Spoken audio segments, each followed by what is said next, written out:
Well, the Committee for Ballarat started this water task team, as it was called then, in 2005. Noel Coxwell, the then chair, brought me together with the water task team, and we lobbied Central Highlands Water initially and also the state government at the time to say, this project that you have to bring water from the Goulburn via the Superpipe is going to be 2 years too late. For myself and for all the other Mars associates working here, we felt in this business what we felt at home, which was genuinely scared, nervous. What does this mean?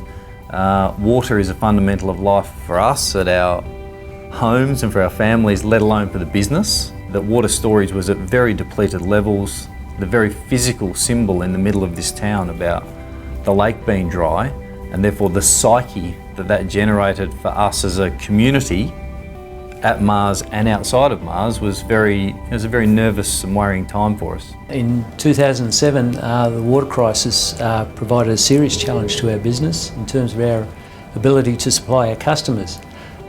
French fries typically use a lot of water in the manufacturing process, and without water, I guess our simple ability to provide to our customers was seriously challenged.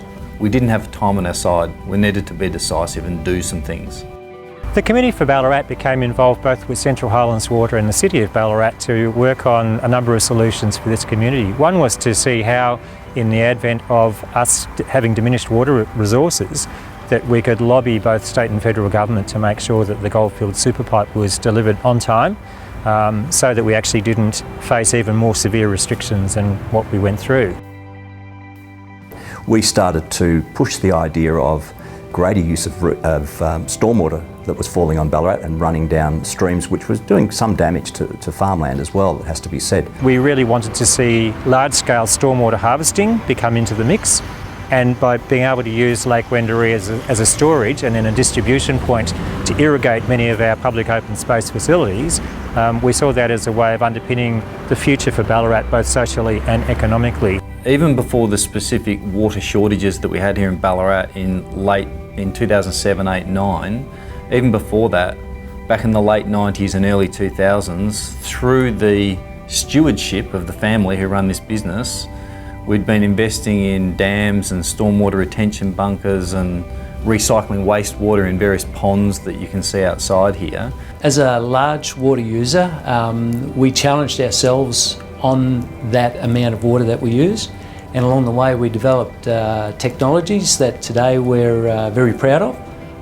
They were all born in the drought days through necessity, I guess, but today we hold those water-saving technologies in our process, and we're very proud of those new technologies. They were developed here and they've been rolled out around the world through other McCain manufacturing facilities, and we're very proud that we developed those here in Ballarat. This city got down to a 6% supply left in their reservoirs, 6%, which really most of the 6% was mud. And if it wasn't for bringing that super pipe down, and also if it wasn't for the government of the day building the desalination plant, yes, it costs a lot more money than it should have to build, but it's an insurance policy now for our city and for the rest of the state to be waterproofed for generations to come. The Committee for Ballarat has achieved the first two objectives of more sustainable water use in Ballarat. The first being the super pipe so that we didn't run out of water.